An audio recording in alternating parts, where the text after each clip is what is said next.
Well, hey, I know what you're here for. You're here for the review of the SJ SJ7 STAR.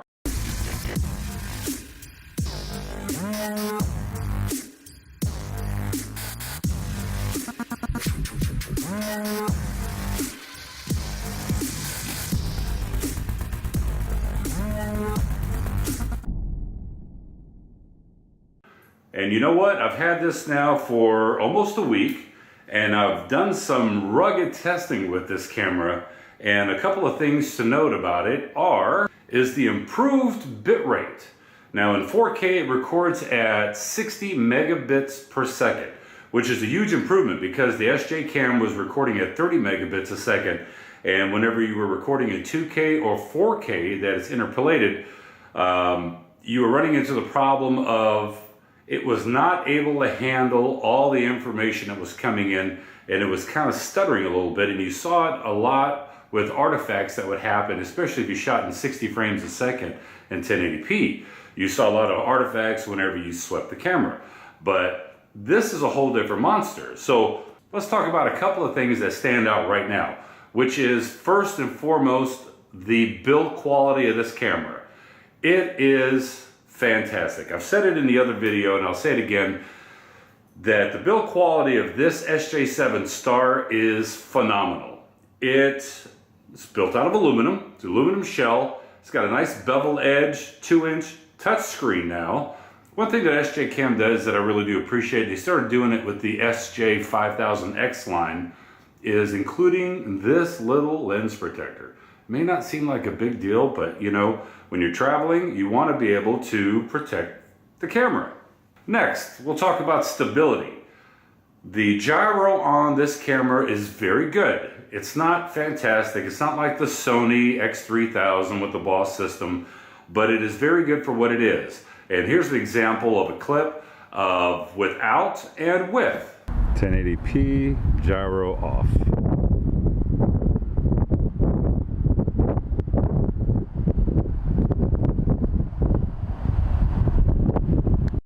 .1080p, gyro on.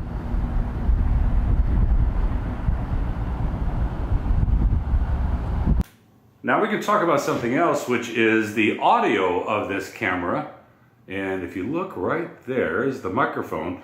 Now in the early models of the SJ7, the microphone was on this side, two little holes.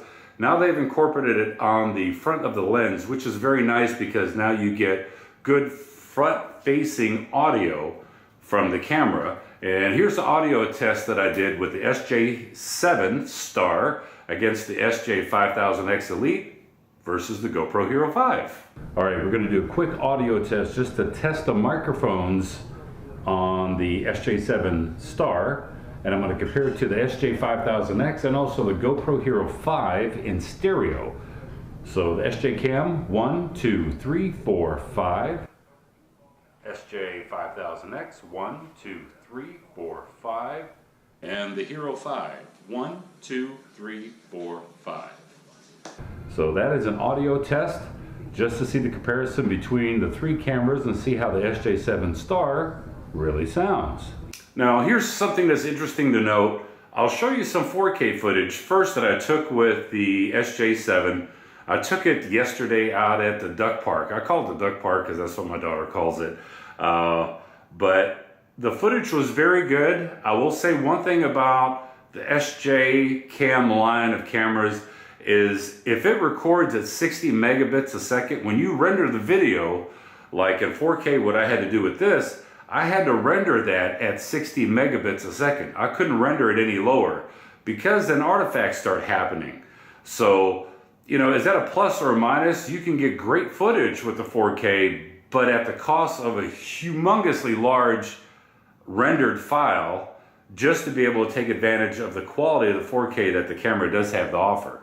So it's a great little camera, but there are some pros and cons to it.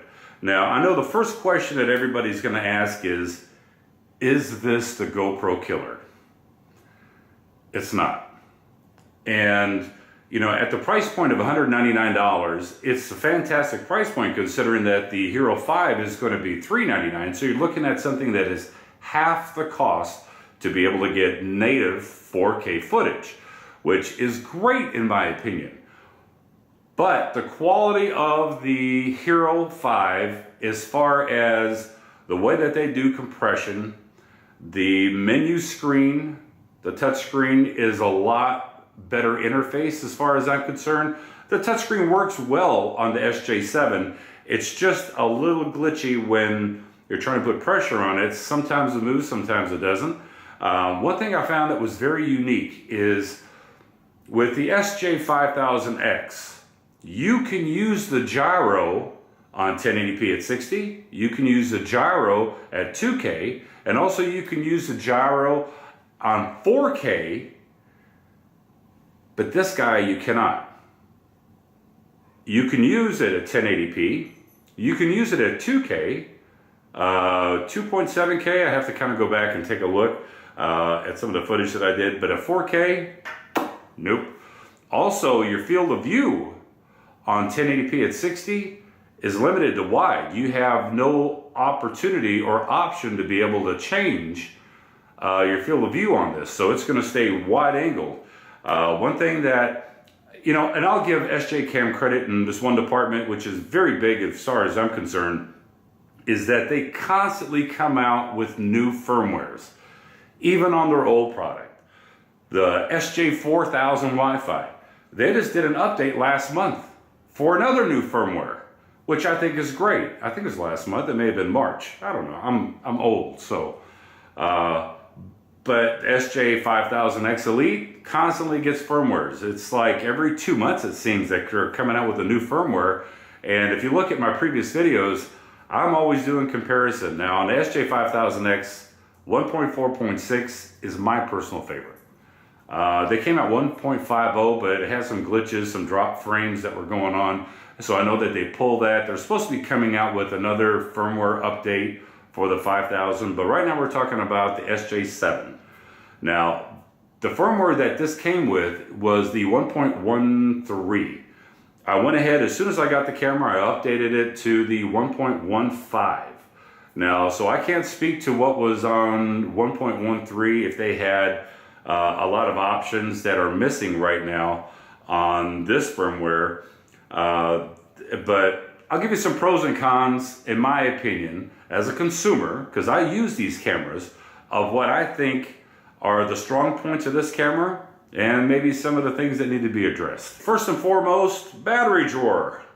I love it, because the SJ5000X Elite, the battery drawer was very chintzy, little plastic drawer. You had to pick something in there, or if your nails were long enough, you could get it in there to pry that door open, it would fall off. You run the risk of losing the drawer, stepping on it. This is a spring-loaded slide drawer with a hinge on it. Major plus as far as I'm concerned. All aluminum casing makes it feel very rugged. Plus aluminum is a good little heat sink, so it will transfer heat. Speaking of heat, this thing does get very hot when you're recording 4K footage, like 30-40 minutes of it. It gets pretty hot. The Umbrella processor that they have, the Umbrella chipset that they have in this now, it now brings up the game on how it deals with video footage, so that's another plus. Native 4K, instead of it being interpolated, now it's a true 4K camera, another plus. It has great gyro stabilization in 1080p from what I've tested with it. It works very good if you're going to use it handheld. Now, if you've seen my previous videos, I like gimbals. 3-axis gimbal is definitely the way to go. This will fit in the Feiyutech G4QD gimbal or even in the Evo GP Pro. Cost versus the competition. For a 4K camera at $199 action camera, I think it's a phenomenal buy. It gives you the advantage of, even if you're on a tight budget, that you could get some great 4K footage if you have software, video software that's capable of rendering it, and you don't mind a little bit of a longer wait because you have to render it at a higher bit rate. But I think the cost is great on the camera. Audio. I think the audio, SJ Cam has finally done it right. Where in the other video clip that you heard with the audio comparison, the frequency range of the audio is much better, it's much broader. It does have a louder noise floor, so it's picking up a lot of ambient noise a lot more than what it did on the previous models of SJ Cam, but I still think it's a plus in my opinion. It's got a nice 2-inch touchscreen. Some people are used to the little navigation buttons on the side. Ever since I got the GoPro Hero 5, I got a little spoiled with the touchscreen, so it's nice to have the touchscreen on the SJ7. I think that that's an added bonus, especially for those that don't like fumbling around with the buttons, or that you're recording and you accidentally touch a button. But you do have to be careful with a touchscreen because, you know, you can touch it while it's recording, so be careful because you don't want to change the settings. The menu navigation is another plus. I think it's pretty well thought out. There are some things that are missing on it, and I'll touch on that now. They took away the feature to be able to adjust color on this, whether you wanted normal color or incandescent or cloudy or sunny. They took that away in this firmware. I don't know if it was on the previous, but I wish that they would bring that back. Now that's one con. The next con is there's no feature to adjust contrast on this camera. Now in the previous models, you could adjust the sharpness, contrast. This one, contrast is what it is. You can adjust sharpness on it.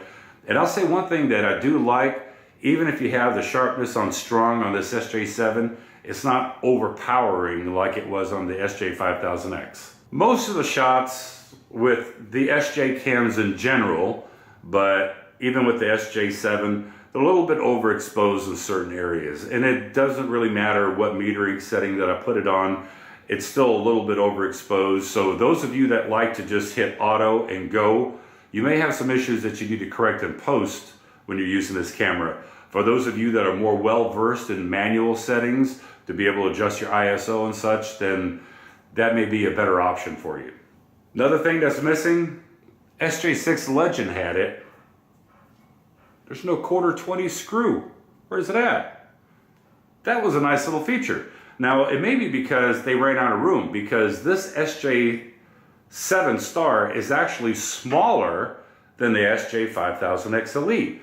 So maybe they made it a little bit more compact, save on material, because aluminum, you know, it is expensive whenever you're talking about building something in mass production. So that's an added expense, so maybe they shrunk everything down, and maybe there's just some electronics right in there that they couldn't put a 1/4-20 screw. But for me, I like a 1/4-20, I like a 1/4-20 so that you can put it on a tripod mount. No gyro stabilization, 2.7K, 4K. I've already talked about that earlier. I just wish that they would address that because it's nice. You know, if the SJ5000X with a weaker chipset could handle gyro on a 4K resolution, why can't the SJ7? Just food for thought. Color on this. Now, I'm going to give you a little caveat with what I'm about to say. Even though I'm about to complain about the color a little bit, the color, the way that it interprets color, everybody out there knows, and if you don't know, you should know, because here's a little tidbit for you. Every camera out there, whether it's a Sony, whether it's a Red, whether it's a Canon, whether it's an SJ Cam, a Hero 5, whatever, every camera sensor has its own strong points on how it interprets color. And what I mean by that, some of them lean a little bit more heavy on the reds, some of them lean a little heavy on the blues or on the orange.